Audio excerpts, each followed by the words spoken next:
Sir Jagan గారు పల్నాడు పర్యటనలో ఒక ఇన్సిడెంట్ జరిగింది. ఒక వ్యక్తి సింగయ్య అనే వ్యక్తి అతని కారు కింద పడి చిన్నయ్య సింగయ్య సింగయ్య అతని కారు కింద పడటం అలాగే అంటే కొంతమంది ఏమంటున్నారంటే పక్కడెముకలు దెబ్బతింటం వల్ల అతను మరణించాడని. అయితే ఆయన్ని కనీసం హాస్పిటల్కి తరలించకుండా ఆ పక్కన పడేసేసారు. ఎవరైనా ఆ ప్రాంతంలో ఉంది వైసీపీ కార్యకర్తలే, వైసీపీ పార్టీ సానుభూతి పరులు కానీ కార్యకర్తలు కానీ ఆ పార్టీకి సంబంధించిన వారు ఉన్నారు. వారు ఏంటంటే సాక్షాత్తు జగన్ గారి కారు కింద పడ్డ వ్యక్తిని కూడా కనీసం హాస్పిటల్ తరలించుకుని బయటపడి వెళ్ళిపోయారు పొద్దుల పక్కన రోడ్డు పక్కన. అయితే ఈ కేసులో ఈ సంఘటనలో ఏపీ పోలీసులు కల్పబుల్ హోమిసైడ్ అనే కేసుని నమోదు చేశారు. అంటే భారత న్యాయ సంహిత 105 సెక్షన్ 49 ప్రకారం అనుకుంటే సార్ అది 101 ఓకే 101 ప్రకారం కేసుని వాళ్ళు ఫైల్ చేశారు. అయితే ఈ కేసులో నిన్న ఆయన స్టేట్మెంట్ ఏంటంటే, నా డ్రైవరు కారు నడుపుతున్నప్పుడు నేను కారులో ఉన్నాను, నా మీద ఎలా పెడతారు కేసు, అసలు ఈ దేశంలో అలాంటి చట్టమే లేదని జగన్ గారు అంటున్నారు. దీని మీద మీ అభిప్రాయం ఏంటి సార్? PM7 పాలిటిక్స్ ప్రేక్షకులకు నమస్కారం. రామకృష్ణ గారు, మీరు లేటెస్ట్గా జరిగినటువంటి ఒక సంఘటనను గురించి వివరణ అడిగారు నన్ను. దీనికి చట్టబద్ధమైనటువంటి సమాధానం ఏమిటి అనేది. ఉదాహరణకి ఆంధ్రప్రదేశ్ మాజీ ముఖ్యమంత్రి జగన్మోహన్ రెడ్డి గారి పర్యటనలో ఆయన ఒకరిని పరామర్శించడానికి వెళ్ళిన సందర్భంలో ఆయన కారు కింద పడి సింగయ్య అనే ఒక వ్యక్తి మృతి చెందటం, దానిపైన ఆంధ్రప్రదేశ్ పోలీసులు జగన్మోహన్ రెడ్డి గారిని కూడా కలుపుతూ భారతీయ న్యాయ సంహిత సెక్షన్ 101 ప్రయోగించి కల్పబుల్ హోమిసైడ్ కింద కేసు నమోదు చేయడం జరిగింది. ఇందులో చట్టబద్ధత ఎంత ఉంది అనేది ఒక అంశం, పౌర బాధ్యత ఎంతవరకు ఉంది అనేది రెండవది, మూడవది ఇలాంటి సంఘటనలు అసలు ఎందుకు జరుగుతున్నాయి అనేది మరొక ఆలోచన మనం చేయవలసిన అవసరం ఉంది. కల్పబుల్ హోమిసైడ్ అంటే నథింగ్ బట్ మర్డరే. మర్డర్కి కల్పబుల్ హోమిసైడ్కి మధ్యన చాలా పల్సని పొర మాత్రమే ఉంటుంది భేదం అనేది. కల్పబుల్ హోమిసైడ్ అంటేనేమో ఏదైనా ఒక పని చేయటం ద్వారా లేదా ఒక పని చేయకుండా ఉండటం ద్వారా ఒక వ్యక్తి మరణానికి కారణం అవ్వటం, లేదా అతనికి ప్రమాదకరమైన గాయాలు తగిలి ఆ గాయాల ద్వారా చనిపోవటం సంభవించటం. ఇవి ఏంటి అంటే, ఇవి అలా జరిగే అవకాశం ఉంది జరగాలి అన్న ఉద్దేశము, లేదా జరిగే అవకాశం ఉంది అన్నటువంటి అవగాహన, ఈ రెండింటితో చేయాలి. చేసినప్పుడు మాత్రమే అది కల్పబుల్ హోమిసైడ్ అవుతుంది. ఇవి ఏదో ఇండైరెక్ట్గా ఒక పని చేయటం ద్వారా చివరికి అది మరణానికి దారితీస్తేనేమో కల్పబుల్ హోమిసైడు, లేదా చంపాలనే ఉద్దేశంతో డైరెక్ట్గా ఒక వెపన్ తోటి గాయపరిస్తే లేదా చంపితే అదేమో మర్డర్ అవుతుంది. ఈ రెండిట్లో ఉన్నది కూడా ఇంటెన్షన్ ఉండాలి, ఉద్దేశం ఉండాలి, అతను చంపాలి అనే ఉద్దేశం ఉండాలి, ఈ యాక్ట్ ద్వారా అతను చనిపోతాడు అనేటువంటి అవగాహన కూడా ఉండాలి. ఉదాహరణకి ఎవరైనా ఒక కట్టేసి ఉన్న సింహాన్ని వదిలేశారు అనుకోండి, అది జనం మీద ఎవరైనా చంపుతుందన్న సంగతి కామన్ నాలెడ్జ్, ఎవరికైనా తెలుసు. అలాంటివి కల్పబుల్ హోమిసైడ్ కిందకి వస్తాయి.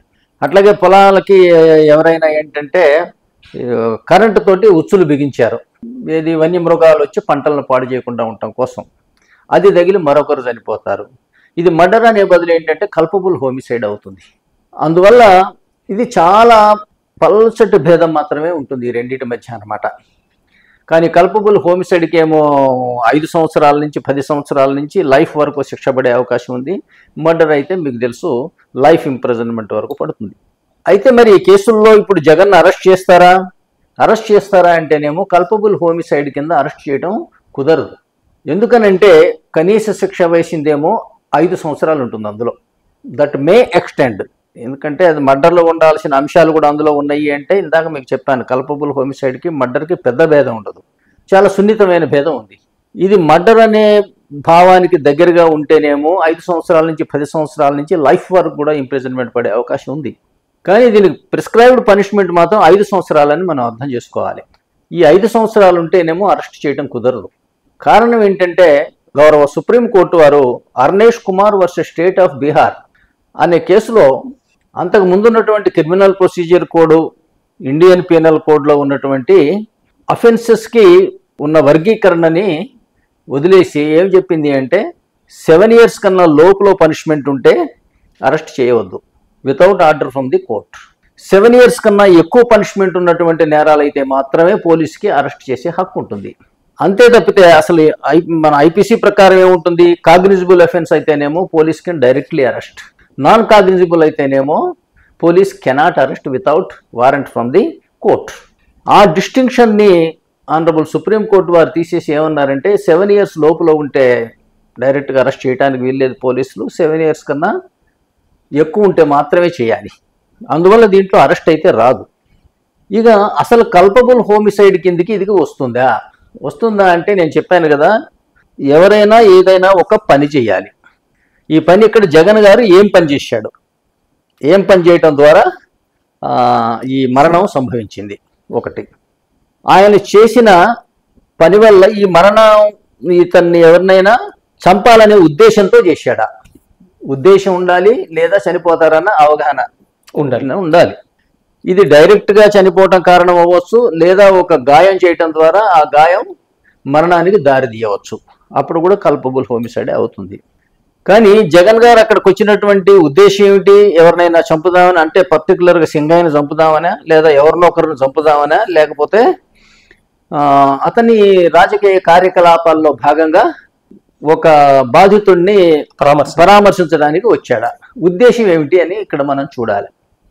ఉద్దేశం ఎవరినైనా చంపడం కోసం వచ్చారా, ఎవరినైనా చంపడం కోసం ఇక్కడికే రావటం ఎందుకు, దానికి ఇంత పెద్ద ఇదెందుకు, పెద్ద ర్యాలీ జరగడం. అందువల్ల ఏంటంటే చంపాలనే ఉద్దేశంతో వచ్చాడు అని మనం అనలేము. అట్లాగే ఇలా జరిగితే చనిపోతారన్న నాలెడ్జ్ ఆయనకుందా అంటే ఇవాళ కుంభమేళాలో 50 కోట్ల మంది జనం అక్కడికి వెళ్ళారు.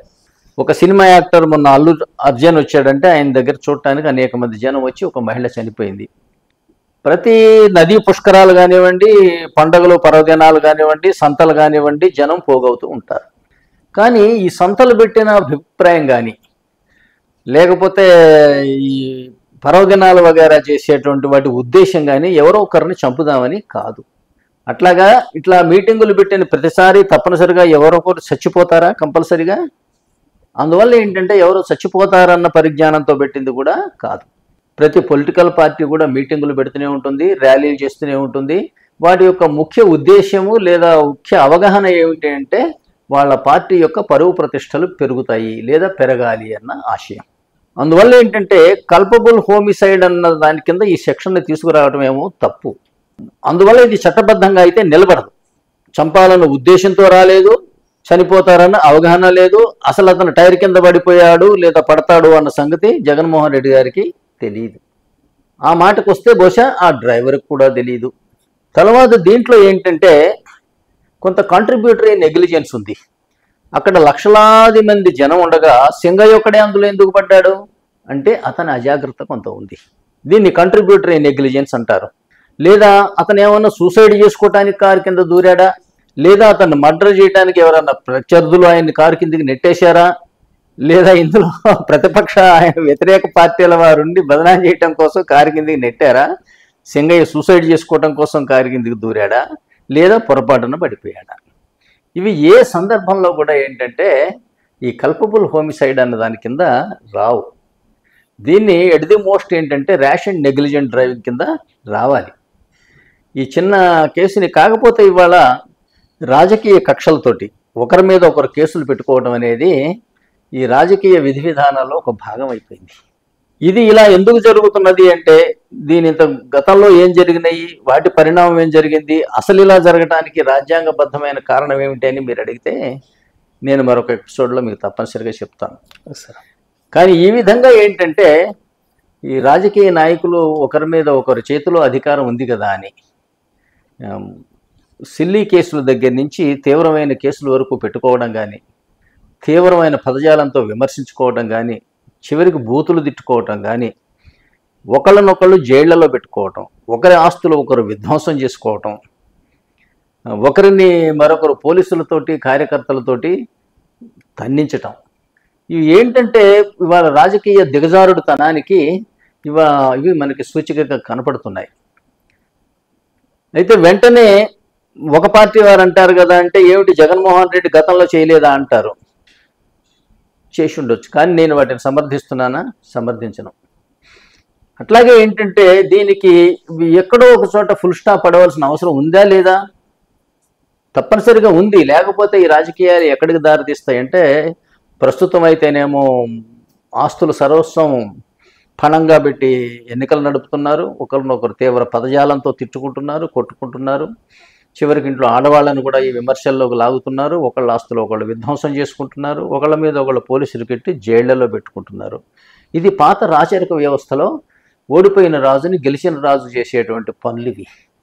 ప్రజాస్వామ్యంలో ఏంటంటే ఇది పద్ధతి కాదు. కానీ ఇలా జరుగుతున్నదంటే మీరు గమనించండి కదా అంటే, మీరు మరొక ఎపిసోడ్లో ఎప్పుడైనా అడిగితే నేను చెప్తాను కదంటే, భారతదేశంలో ప్రజాస్వామ్యం ఇంతవరకు పుట్టనే లేదు. ఈ జరుగుతున్న వ్యవస్థ రాజ్యాంగబద్ధము కాదు, ప్రజాస్వామ్యబద్ధం కూడా కాదు. రాజ్యాంగాన్ని విస్మరించి ప్రజాస్వామ్యం అంటే ఏమిటో అర్థం చేసుకోకుండా అధికార లాలసతోటి ఇవాళ భారతదేశంలో రాజ్యాంగ అజ్ఞానం రాజ్యం వెళుతున్నదని చెప్పడానికి నేను వెనకాడను.